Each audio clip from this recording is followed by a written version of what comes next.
Assalamualaikum warahmatullahi wabarakatuh. Selamat pagi anak-anak. Bagaimana kabarnya solih-solihah? Semoga kalian selalu dalam keadaan sehat dan selalu dalam lindungan Allah.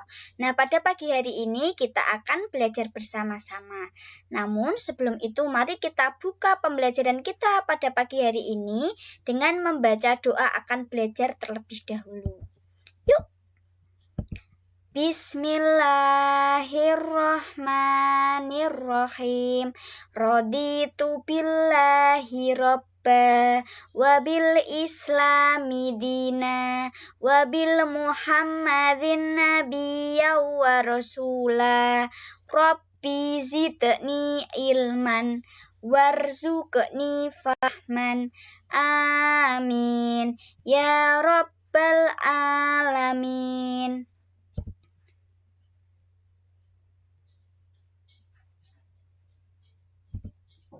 Nah, pada pagi hari ini kita akan belajar bersama materi bersyukur kepada Allah. Perkenalkan, nama ibu guru adalah Ibu Rasridita Nugraheni. Bisa dipanggil Bu Dita dari SD Kutawinangun 7 Salatiga.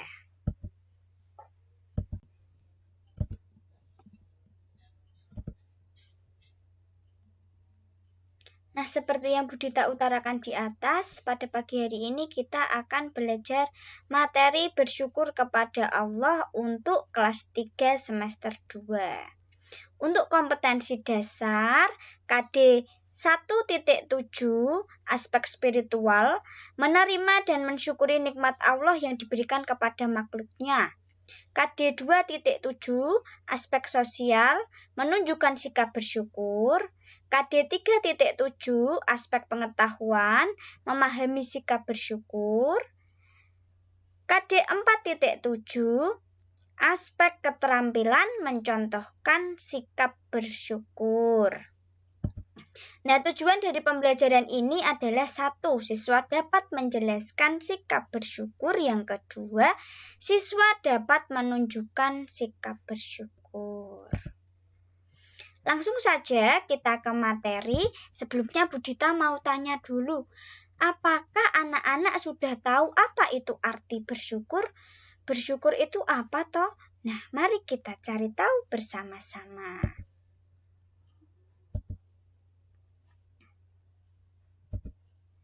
Kata syukur menurut bahasa berasal dari kata syakara yang berarti membuka. Adapun menurut istilah syara, syukur adalah pengakuan terhadap nikmat yang dikaruniakan Allah, disertai dengan ketundukan kepadanya dan mempergunakan nikmat tersebut sesuai dengan kehendak Allah. Yang dimaksud dengan kehendak Allah itu bagaimana toh? Nah, kita itu diperintahkan Allah itu untuk apa toh? Untuk beribadah. Makanya itu nikmat yang Allah berikan kita gunakan untuk senantiasa taat kepada Allah. Menurut Imam Al-Qusyairi mengatakan, hakikat syukur adalah pengakuan terhadap nikmat yang telah diberikan Allah yang dibuktikan dengan ketundukan kepadanya. Jadi syukur itu adalah mempergunakan nikmat Allah menurut kehendak Allah sebagai pemberi nikmat. Oleh karena itu dapat dikatakan bahwa syukur yang sebenarnya adalah mengungkapkan pujian kepada Allah dengan lisan, mengakui dengan hati akan nikmat Allah dan mempergunakan nikmat itu sesuai dengan kehendak Allah. Nah, Allah memerintahkan hambanya untuk selalu bersyukur kepada Allah. Salah satu ciri orang yang beriman adalah orang yang selalu bersyukur kepada Allah atas segala nikmat yang telah Allah berikan kepada kita sebagai wujud rasa terima kasih. Lawan kata bersyukur adalah kufur atau biasanya orang bilang itu kufur nikmat. Orang yang kufur nikmat itu yang bagaimana toh? Orang yang kufur itu orang yang tidak mau bersyukur kepada Allah. Jadi mereka itu tidak mengakui bahwa kesehatan yang selama ini dirasakan, kepandaian, kelancaran kegiatan, kelancaran aktivitas, dan segala kenikmatan yang kita rasakan hingga kini itu datangnya dari Allah. Nah gitu, jadi kalau orang yang kufur itu merasa pandai ya karena kita belajar, tidak. Kita pandai karena itu karunia dari Allah. Nah itu sebagai contohnya. Nah kita itu diperintahkan untuk bersyukur. Sesuai dalam firman Allah di dalam Al-Quran, ada di dalam Quran surat Ibrahim ayat 7. Mari kita baca bersama-sama. Bismillahirrahmanirrahim. Wa idza ta'adzana rabbukum la in syakartum la azidanakum wa la in kafartum inna adzabi lasyadid. Yang artinya, dan ingatlah juga tatkala Tuhanmu memaklumkan, sesungguhnya jika kamu bersyukur, pasti kami akan menambah nikmat kepadamu. Dan jika kamu mengingkari nikmatku, maka sesungguhnya azabku sangat pedih. Maksudnya bagaimana? Kalau kita bersyukur kepada Allah, Allah pasti akan menambahkan nikmat kepada kita. Tapi kalau kita tidak mau bersyukur kepada Allah, merasa yang kita dapatkan selama ini karena usaha kita, bukan karena karunia Allah, Allah akan memberikan azabnya yang sangat pedih. Siapa yang mau dapat azabnya Allah? Pasti tidak mau, bukan? Nah, maka dari itu atas segala yang kita dapatkan selama ini, kita harus bersyukur.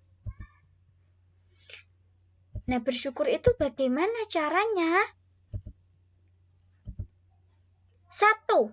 Menyedekahkan sebagian harta kita. Di dalam harta kita, 2,5%-nya itu ada hak orang lain yang lebih membutuhkan. Siapa sih? Contohnya, orang fakir miskin, anak yatim piatu, dan sebagainya. Mereka itu berhak atas sebagian harta kita. Jadi apa yang kita dapatkan, sebagian itu bisa kita sedekahkan atau bisa kita infakkan kepada mereka. Lalu yang kedua, melaksanakan ibadah sholat fardu dan sunnahnya. Sholat fardu itu apa? Sholat 5 waktu dari subuh, duhur, asar, maghrib, isya. Dan sunnah-sunnahnya, misalnya sholat rawatib, puasa Senin Kamis, dan sebagainya. Yang ketiga, ini cara bersyukur yang paling mudah. Senantiasa mengucapkan Alhamdulillah. Kalian pasti sering melakukan ini, bukan? Misalnya ketika kalian mendapat nilai ulangan 100, pasti kalian langsung bilang Alhamdulillah nilainya 100.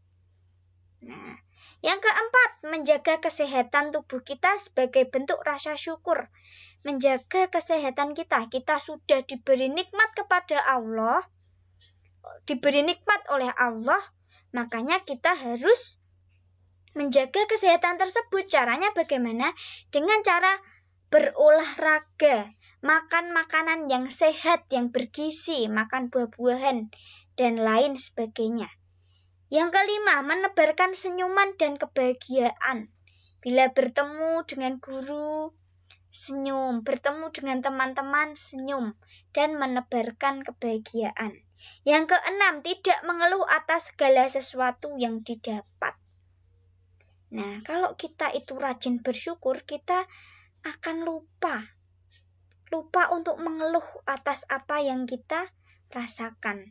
Mau itu kita sedang dalam keadaan baik-baik saja, maupun kita dalam keadaan yang tidak baik-baik saja, sudah syukuri saja. Semua yang datangnya dari Allah, insya Allah itu yang terbaik untuk kita. Itu ya.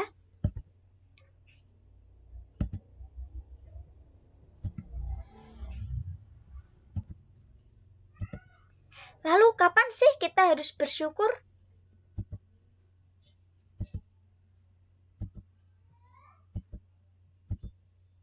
1. Ketika kita mendapatkan kenikmatan, tentunya kita pasti harus bersyukur. Yang kedua, terhindar dari musibah. Yang ketiga, mendengar kabar gembira. Yang keempat, setelah selesai melakukan perjalanan. Yang kelima, ketika selamat sampai tujuan. Nomor 4 dan 5 ini hampir sama ya. Jadi ketika kita sedang berpergian, kita sampai ke lokasi tujuan kita, pasti kita akan mengucapkan alhamdulillah sudah sampai di tempatnya. Yang keenam, zikir setelah sholat fardu. Sholat fardu itu tadi yang Budita bilang tadi. Sholat subuh, duhur, asar, maghrib, dan isya. Nah, setelah sholat, kita biasanya berzikir dengan mengucapkan alhamdulillah.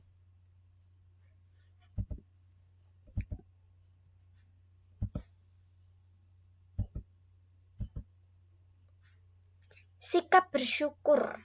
Yuk kita lihat ke atas. Sebaik-baik hamba Allah adalah orang yang selalu memanjatkan pujian dan selalu bersyukur kepada Allah. Nah, jika kita memperoleh nikmat, maka kita harus melakukan beberapa hal di bawah ini. 1. Mengucapkan alhamdulillah. 2. Berbuat yang lebih baik lagi. 3. Melakukan perbuatan yang lebih baik. 4. Meninggalkan perbuatan buruk. 5. Bersedekah kepada orang lain.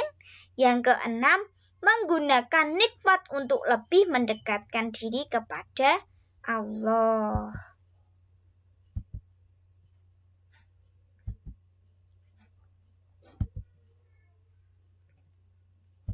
Nah, syukur ini dibagi menjadi 3 macam. Yang pertama, bersyukur dengan lisan. Orang yang bersyukur senantiasa mengucapkan hamdalah atau alhamdulillah jika mendapatkan nikmat dan beristighfar jika melakukan kesalahan. Yang kedua, bersyukur dengan hati. Bersyukur dengan hati maksudnya adalah mengingat dan menggambarkan kenikmatan yang kita dapatkan. Semuanya itu semata-mata anugerah dari Allah. Bersyukur dengan amal perbuatan. Karena kita sudah mendapatkan kenikmatan dari Allah, makanya kita harus membalas kenikmatan sesuai dengan haknya.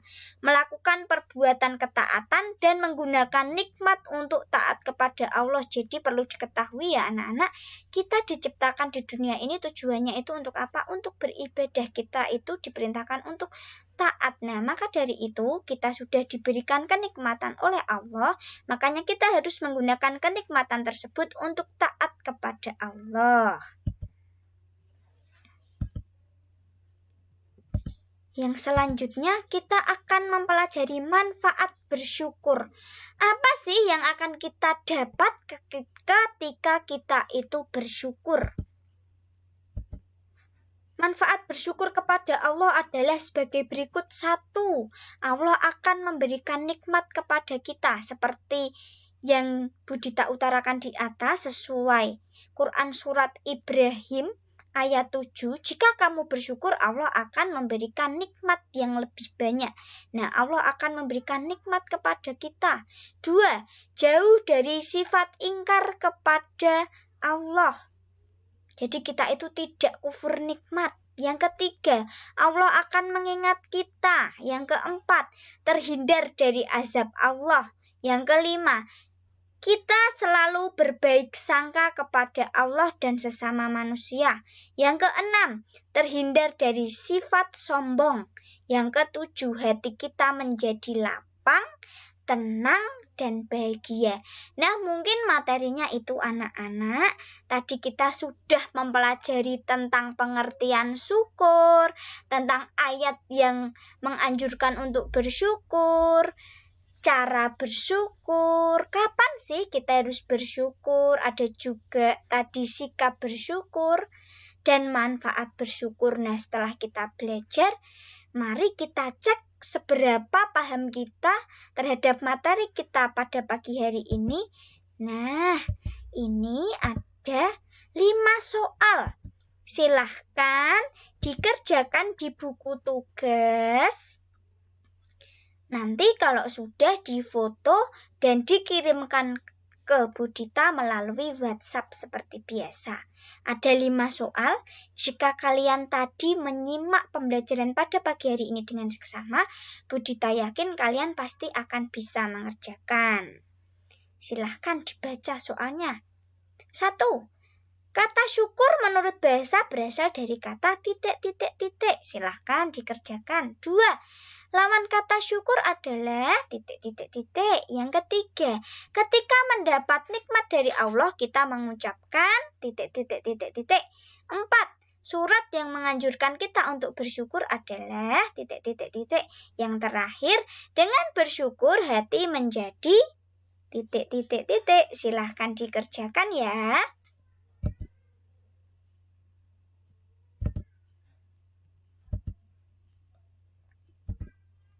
Nah, sesudah mengerjakan soal, supaya kita fresh lagi, mari kita bernyanyi dulu. Ada lagu bersyukur, menggunakan nada lagu bangun tidur ya. Yuk, mari kita nyanyikan bersama-sama. Mari kawan kita bersyukur, bersyukurlah kepada Allah, ucapkanlah alhamdulillah, hidup kita menjadi berkah. Nah, di dalam lagu ini ada 2 bait, silahkan diulangi lagi, bernyanyi di rumah ya, silahkan dicoba. Nah, mungkin itu anak-anak yang dapat Budita sampaikan. Semoga bermanfaat dan semoga memahamkan. Nanti jika kalian sudah belajar ini kok masih merasa belum paham, kalian boleh bertanya melalui WhatsApp ya. Kalian boleh bertanya melalui WhatsApp. Nanti akan Budita jelaskan lagi bagian mana yang kalian belum paham. Nah, mungkin itu yang dapat Budita sampaikan. Mari kita tutup pembelajaran kita pada pagi hari ini dengan membaca doa kafaratul majelis. Subhanakallahumma wa bihamdika asyhadu alla ilaha illa anta astaghfiruka wa atubu ilaik. Wassalamualaikum warahmatullahi wabarakatuh. Terima kasih anak-anak. Semoga kalian selalu dalam keadaan sehat ya. Nah, jangan lupa tetap menerapkan 5M. Yang pertama adalah memakai masker. Yang kedua, mencuci tangan. Yang ketiga, menjaga jarak. Yang keempat, menjauhi kerumunan. Dan yang kelima, membatasi mobilitas. Jaga kesehatan. Semoga kita bisa lekas melaksanakan pembelajaran tatap muka. Sampai jumpa di kelas. Dadah.